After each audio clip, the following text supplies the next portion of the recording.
రీసెంట్గా సోషల్ మీడియాలో చూసుంటారు, ఒక యంగ్ బాయ్ ఫుల్ ఫిజికల్గా ఫిట్గా ఉన్నాడు, జిమ్లో మంచిగా ఎక్సర్సైజ్ చేస్తున్నాడు, థ్రెడ్మిల్ చేస్తున్నాడు, సడన్గా కొలాప్స్ అయిపోయాడు. చుట్టూ ఉన్న వాళ్ళందరూ షాక్కు గురయ్యారు, వెంటనే హాస్పిటల్కి తీసుకువెళ్ళడం. సో ఇదంతా ఒక 2-3 ఇన్సిడెంట్లు రీసెంట్గా చూసుంటారు. నా పేరు doctor Vivek Atnuri, MD consultant physician, Kashi hospital, Vizianagaram. So gym deaths అనేవి వెరీ రేర్ అండి. బట్ ఎందుకు జరుగుతాయి, దీని వెనకాల సైన్స్ ఏంటి, ఇంత ఫిజికల్గా ఫిట్గా ఉన్న దాని వెనకాల కారణం ఏంటి, ఈ వీడియోలో డీటెయిల్గా మాట్లాడుకుందాం.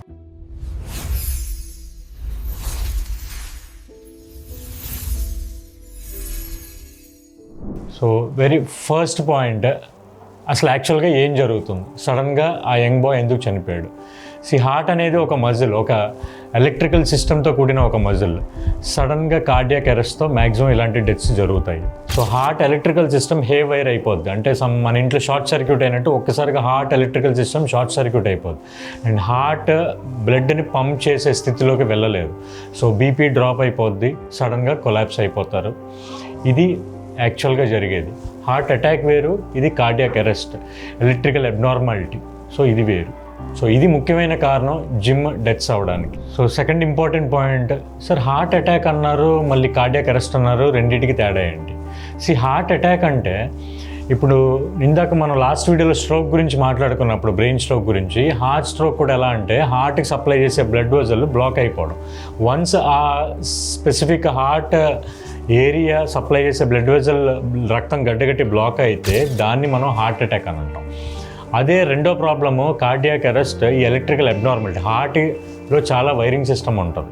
సో ఎప్పుడైనా సివియర్ ఎగ్జర్షన్ గురైనప్పుడు ఆ వైరింగ్ సిస్టంలో షార్ట్ సర్క్యూట్ అయ్యి సడన్గా హార్ట్ పంపింగ్ ఫెయిల్ అయిపోయి కార్డియాక్ అరెస్ట్ అయిపోద్ది. సో ఈ రెండింటికి తేడా ఇది అండి. సార్ థర్డ్ ఇంపార్టెంట్ పాయింట్, అసలు ఏంటి కారణాలు ఏంటి?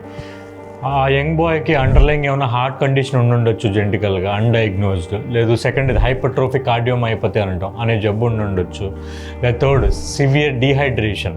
ఎంత జిమ్లో చేస్తున్నప్పుడు severe sweating, dehydration, electrolyte imbalance, sodium potassium, ముఖ్యంగా potassium is very important for heart electrical activity.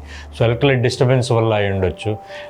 Very important steroid misuse, steroid ఓవర్గా తీసుకోవడం.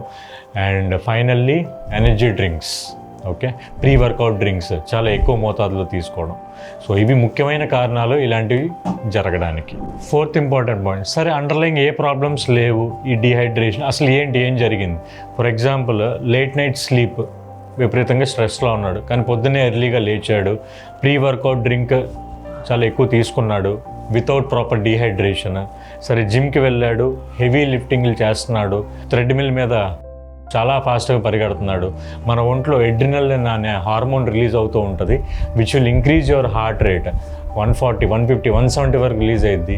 దాంతోపాటు ఈ డీహైడ్రేషన్ ఇవన్నీ కలిస్తే హార్ట్ ఎలక్ట్రికల్ సిస్టమ్ మీద దెబ్బతినడం, సడన్గా హార్ట్ షార్ట్ సర్క్యూట్కి గురవడం, పంపింగ్ స్లో అయిపోయి ఆగిపోవడం, కార్డియాక్ అరెస్ట్. ఇది నార్మల్గా మనం చూసే రేర్ జిమ్ డెత్స్లో ముఖ్యమైన కారణం ఇదేనండి. ఇంపార్టెంట్ పాయింట్, సార్ మరి వార్నింగ్ సైన్స్ ఏమన్నా వస్తాయా దీనికి ముందల? Yes, definitely. గుండెలో భారంగా కానీ, గుండెలో ఏదో డిస్కంఫర్ట్గా ఫీల్ అవ్వడం, తల ఇసిరినట్టు డిజీగా ఉండడం, ఓకే, ఆయాసంగా, చిన్నపిల్లలు ఆయాసంగా అనిపించడం, వామిటింగ్ సెన్సేషన్ లాగా అనిపించడం, అండ్ బ్లాక్అవుట్ ఫీలింగ్, అంటే సడన్గా కళ్ళు చీకటిగా కమ్మినట్టు అనిపించడం, ఇవన్నీ వార్నింగ్ సైన్స్ అండి. సడన్గా అలాంటివి జరిగితే ఇమీడియట్గా ఫ్లోర్ మీద పడుకుని, ఓకే, మీ హెల్పర్ని, మీ చుట్టూ వాళ్ళ ఫ్రెండ్నో ఎవరినో హెల్పర్ని తెచ్చుకుని కాళ్ళు లేపి అలాగా పడుకుని కదలకుండా ఆరాంగా ఉండండి. బ్లడ్ సప్లై హార్ట్కి పెరిగిద్ది, బీపీలు పెరిగే ఛాన్సెస్ ఉంటాయి, హార్ట్ మళ్ళీ రీస్టార్ట్ అయ్యే ఛాన్సెస్ ఉంటాయి, అండ్ ఇమీడియట్గా హాస్పిటల్కి తీసుకువెళ్ళండి. సిక్స్త్ ఇంపార్టెంట్ పాయింట్, సరే ఇవన్నీ చెప్పారు, అసలు ఇవన్నీ ప్రివెంట్ చేయాలి అని అంటే, ఎనీ పర్సన్ కొత్తగా ఇప్పుడు 30+ ఏజ్ జిమ్కి వెళ్ళడం స్టార్ట్ చేశారంటే first basic sugar, cholesterol, heart checkup ఇవి చేసుకుని డాక్టర్ దగ్గర అపాయింట్మెంట్ తీసుకుని కన్సల్టేషన్ తీసుకుని then please attend the gym, okay. Because సైలెంట్గా మీకు కొలెస్ట్రాల్ ఎక్కువ ఉండుండొచ్చు, ఫ్యామిలీ హిస్టరీలో హార్ట్ ప్రాబ్లమ్స్ ఉండుండొచ్చు, కానీ మనకు బాగానే ఉంటుంది కానీ ఫ్యామిలీ హిస్టరీ ఉండుండొచ్చు. సో ఇవన్నీ ప్రాపర్గా ప్రయర్గా చెక్ చేయించుకుని అప్పుడు జిమ్కి వెళ్ళి. Last and final important point, సరే ఒక యంగ్ బాయ్ కొలాప్స్ అయిపోయాడు, పక్కనున్న మనం ఏం చేయాలి? సో ఇమీడియట్గా మనం అంటే బేసిక్ సిపిఆర్ అనేది ఒకటి తెలుసుకుని ఉంటే, ఒకవేళ మీకు వచ్చు అని అంటే ఇమీడియట్గా సిపిఆర్ చేయండి. అట్ ద సేమ్ టైం ప్యారలల్గా 108కి ఫోన్ చేయండి, దగ్గరలో ఉన్న హాస్పిటల్ తీసుకెళ్ళండి.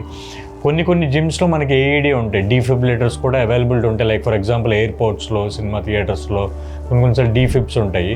అవి ఈ హార్ట్ హేవైర్గా మారినప్పుడు సడన్గా షాక్ ఇస్తాం చూడండి, దాన్ని ఏఈడీస్ అంటాం. ఒకవేళ ఆ అవైలబిలిటీ ఉంటే, మీకు అది ఉపయోగించుకునే అనుభవం ఉంటే అది కూడా చేయవచ్చు. బట్ ఏదైనా డాక్టర్ పర్యవేక్షణలో డాక్టర్ సలహా తీసుకుని ఇమీడియట్గా చేసి వెంటనే హాస్పిటల్ తీసుకెళ్ళి నెక్స్ట్ ట్రీట్మెంట్ ప్లాన్ని కంటిన్యూ చేద్దాం. ఈ వీడియో కనుక నాలెడ్జబుల్గా అనిపిస్తే మరికొందరు షేర్ చేయండి. మరిన్ని వీడియోస్ కోసం డాక్టర్ వివేక్ అత్నూరి ఛానల్ సబ్స్క్రైబ్ చేసుకోండి. Thank you. నెక్స్ట్ ఇంపార్టెంట్ వీడియోలో నేను జిమ్ సప్లిమెంట్స్ గురించి, వెరీ ఇంపార్టెంట్ టాపిక్ గురించి మాట్లాడతాను.